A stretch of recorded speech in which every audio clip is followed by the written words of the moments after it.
नमस्कार, स्वागत आपका। मैं हूं आपके साथ मनोराज सक्सेना। बात आरबीएसई के 10th बोर्ड के रिजल्ट की करते हैं, जो कि आज 10वीं का, 8वीं का और 5वीं का रिजल्ट जारी कर दिया गया है। शिक्षा मंत्री मदन दिलावर ने आज रिजल्ट जारी किया और इसी के साथ ये इतिहास बन गया है कि आरबीएसई के इतिहास में ऐसा पहली बार है कि मार्च के महीने में ये रिजल्ट घोषित किए गए हैं। अमूमन मई में 10वीं का रिजल्ट घोषित किया जाता है। तो कैसा रिजल्ट रहा और किसने बाजी मारी, आपको हम बताते हैं पूरी खबर। 94.23% रहा है रिजल्ट और लड़कियों ने एक बार फिर बाजी मारी है।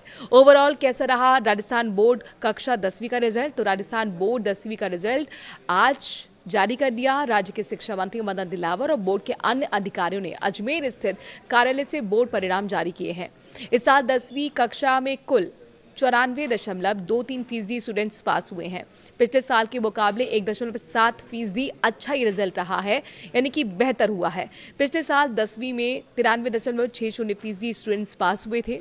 इस साल भी लड़कियों के पास प्रतिशत लड़कों के मुकाबले अच्छा रहा है। इस साल छात्राओं का पास प्रतिशत 94.90% और छात्रों का पास प्रतिशत 93.63% रहा है। आरबीएसई ने कक्षा 10वीं के टॉपर्स लिस्ट भी जारी नहीं की है, लेकिन प्रथम स्थान हासिल करने वाली छात्रा का नाम जारी कर दिया गया है। पूरे राज्य में कक्षा 10वीं के परीक्षा परिणाम में प्रिंस स्कूल सीकर की चेष्टा शर्मा ने 99% अंकों के साथ परीक्षा में टॉप किया है। राजस्थान माध्यमिक शिक्षा बोर्ड की 10वीं, 8वीं और 5वीं की परीक्षा में सफलता प्राप्त करने वाले सभी छात्रों को मुख्यमंत्री भजनलाल शर्मा ने भी बधाई दी है। उन्होंने बधाई संदेश में कहा कि आप सभी छात्र छात्राओं के उज्जवल भविष्य हेतु अनंत मंगल कामनाएं।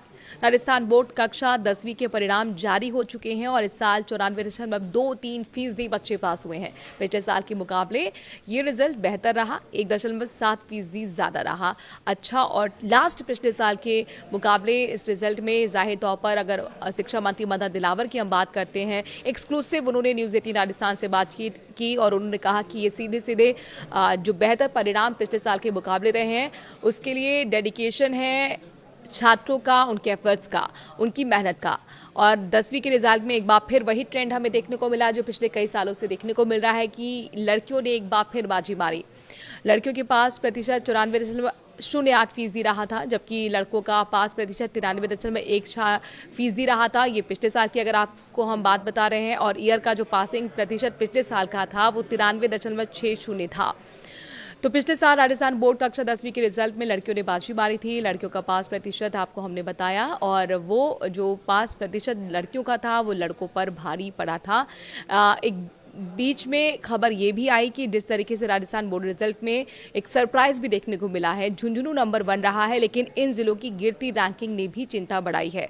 तो राजस्थान बोर्ड का 10वीं का जो रिजल्ट आखिरकार जारी हुआ एक लंबे इंतजार के बाद, चूंकि पहले खबर थी कि 20 मार्च को होगा, फिर चूंकि त्योहार ईद का आ गया था इस वजह से डिले हुआ, फिर 23 मार्च की रिजल्ट की डेट निकली, लेकिन 23 को भी किस कारणवश नहीं आया और आज ये रिजल्ट जारी हुआ है 24 मार्च को।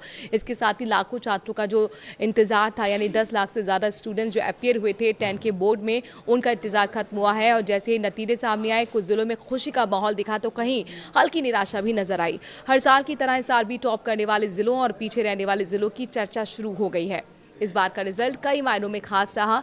कुछ जिलों में शानदार प्रदर्शन किया गया, तो लगभग 98% के आसपास पहुंच गए हैं, तो कुछ जिले 90% के पास ही सिमट गए हैं, यानी फर्क साफ दिख रहा है। अब हर कोई यही बात कह रहा है कि आखिर किन जिलों ने बाजी मारी और कौन पीछे रह गया। तो 10वीं बोर्ड के रिजल्ट के टॉप जिले आपको हम बताते हैं। झुंझुनू 97.77% यानी टॉप पर, डिडवाना कुचामन 97.59%, सीकर 97.43% और नागौर 97.09%। जोधपुर 96.48%। तो ये टॉप 5 जिले हैं जिन्होंने बेहतर प्रदर्शन किया है। अब उन टॉप 5 बेहतर प्रदर्शन ना करने वाले जिले के बारे में भी आपको हम बताते हैं, यानी कि नीचे से किसने टॉप किया है, किसने बेहतर प्रदर्शन नहीं किया।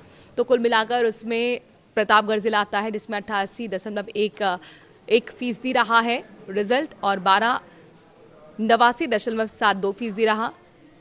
झालावाड़ 89.94% रहा। बूंदी 90.21% और करौली 91.01%। तो टॉप जिलों ने बारी माजी, उसमें झुंझुनू सबसे आगे है। इस बार 10वीं बोर्ड रिजल्ट में झुंझुनू जिले ने सबसे शानदार प्रदर्शन किया है। यहाँ का रिजल्ट 97.77 परसेंट रहा है, पूरे राज्य में सबसे ज़्यादा है। इसके बाद डिडवाना कूचामन का नंबर आता है, दूसरा स्थान उसने हासिल किया है। सीकर भी पीछे नहीं रहा, तीसरे नंबर पर है। और नागौर 97.09% के साथ चौथे स्थान पर रहा है, जबकि जोधपुर 96.48% के साथ पाँचवें नंबर पर रहा है। इन जिलों का प्रदर्शन ये दिखाता है कि यहाँ पढ़ाई का माहौल और तैयारी दोनों ही मजबूत रही हैं। छात्रों और शिक्षकों की मेहनत का असर साफ नजर आया है। और जहाँ पर कमज़ोर प्रदर्शन रहा उसमें नीचे के जो 5 नाम हैं, जहाँ कुछ ज़िले टॉप पर रहे, वहीं कुछ ज़िले ऐसे भी रहे जिनका प्रदर्शन अच्छा नहीं रहा। प्रतापगढ़ इस सूची में सबसे नीचे रहा है। यहाँ पर जो रिजल्ट रहा 88.11% रहा है। और जाहिर तौर पर इस पर हम चर्चा कर चुके हैं, वो टॉप 5 जिले भी बताए जो बेहतर प्रदर्शन नहीं कर पाए। हालांकि आंकड़े बहुत खराब नहीं कहे जा सकते, लेकिन टॉप जिलों से तुलना करें तो अंतर साफ दिखता है। यही वजह है कि इन जिलों को इस बार लोअर परफॉर्मेंस की सूची में रखा गया है। अब आगे क्या होगा ये समझ लीजिए। रिजल्ट आने के बाद अब हर जिले में अपनी अपनी समीक्षा शुरू हो गई है। टॉप करने वाले जिले अपनी रणनीति और मजबूत करने की बात कर रहे हैं, जबकि पीछे रहने वाले जिले सुधार की दिशा में सोच रहे हैं। छात्रों के लिए ये समय खुशी और सोच दोनों का है। जिनका रिजल्ट अच्छा आया वो आगे की तैयारी में जुटेंगे, जिनका थोड़ा कम आया है वो अगली बार बेहतर करने की कोशिश करेंगे। माध्यमिक शिक्षा बोर्ड राजस्थान अजमेर ने आज 8वीं का रिजल्ट भी जारी किया है और जल्दी नया सत्र भी शुरू होगा, जिसमें स्टूडेंट्स 8वीं क्लास पास कर चुके हैं और अब अगली 9th क्लास में वो पहुंचेंगे। उनकी नई क्लास की पढ़ाई भी शुरू हो जाएगी। और अपने दर्शकों को बता दें कि एक और अपडेट यहाँ पर शिक्षा मंत्री मदन दिलावर ने आज दिया है कि अगले सत्र से, यानी कि जो शैक्षणिक सत्र शुरू होने वाला है, उसमें 2 बार बोर्ड के 10th के जो एग्ज़ाम है वो कंडक्ट कराए जाएंगे।